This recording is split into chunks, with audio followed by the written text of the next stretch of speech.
Hello and welcome to Trump International Golf Links. It's just after 9:30 in the morning and I've just arrived having got the first flight out of London to Aberdeen this morning, and we're here to show you around. Now, before we do so, just a few details about this place. It all started when Donald Trump received some photographs of these natural dune landscape that you see behind me from a golf photographer, and both men felt like this place was absolutely made for golf.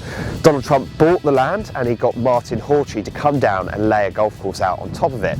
So what you have here is the 8th ranked golf course in Golf Monthly's top 100 UK and Ireland courses. It's a phenomenal effort to be ranked so high given how young it is, and we felt it was about time to come and take a look for ourselves.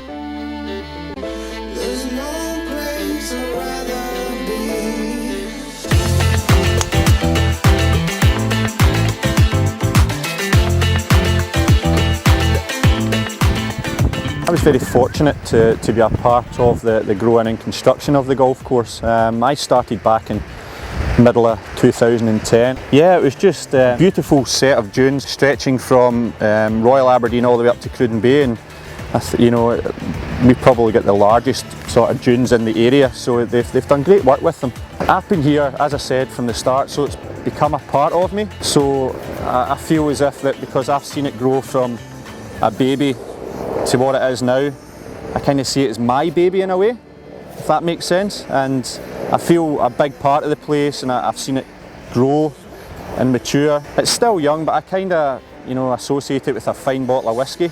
You know, it's the older it gets, the better it's going to get.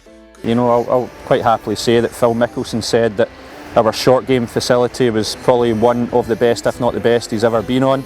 It's got every aspect and every shot available for your everyday golfer to practice on.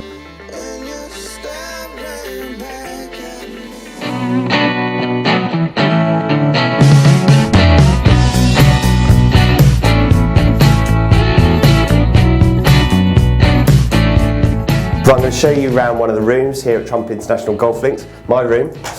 Follow me. So this is it. Obviously there are two decent sized double beds. I'll need to figure out which one I'm going to sleep in tonight. Bose sound system in between.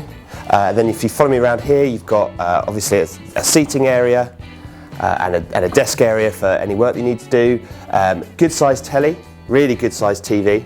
And of course the all important mini bar if you need to drown any sorrows after your game of golf. Good place to do it. Follow me. The bathroom is absolutely fantastic. 2 sinks, enormous shower, absolutely enormous shower, and probably the biggest bath I think I've ever seen, which is going to be important if you get battered a little bit by the wind and the rain while you're out on the links. I can thoroughly recommend taking a dip in there.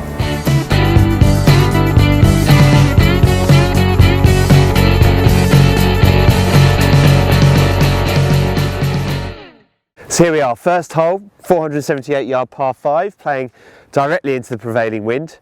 Let's give it a go.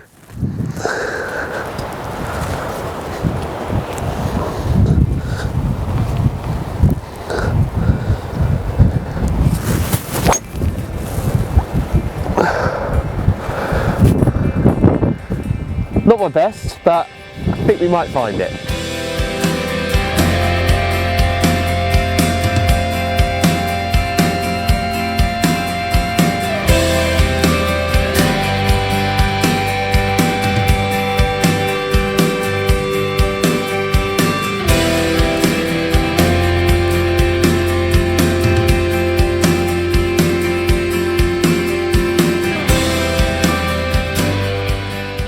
This is the back tee at 11, and I thought I'd take a quick break from the golf to show you around. Now there are a couple of back tees on the property here that have been laid out at the specific request of the owner. That's because he wanted to offer golfers some of the stunning views that you can get from the very tallest dunes.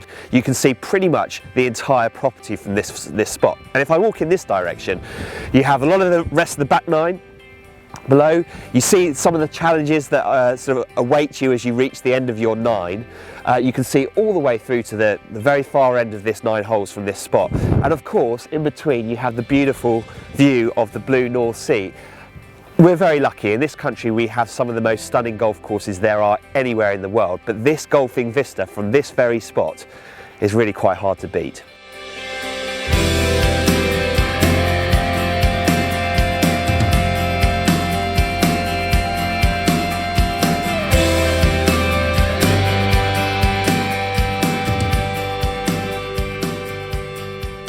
Okay, so I'm coming towards the end of my stay up here at Trump International, and I'm on the last flight home back to London tonight. It's been a bit of a whistle-stop tour, but before I play the spectacular 18th, I thought I'd just give you a few thoughts. And one thing that Martin Hawtrey has done brilliantly well here is create every hole as a sort of different entity in its own right. So every hole you play is a challenge. It's stretched out there in front of you. There are very few blind shots, which is something I really love. The other thing to mention is, obviously, it's a great place to stay. The hotel here is beautiful. The accommodation is fantastic. They look after you well here, both in the accommodation and at the clubhouse. And it's a great base from which to explore Scotland as a golfing territory. Go and find out how a modern links like this, a big, kind of impressive, imposing modern links like this one, compares to Carnoustie or St Andrews or Royal Aberdeen, some of the golf courses that have been on this landscape for well over 100 years. It's a spectacular patch of land, but it's far more than that. It's also a really good golf course, and for any avid golfer in the UK, is definitely one that you should add to your bucket list. Now, for the moment that I've been waiting for, time to hit this final tee shot.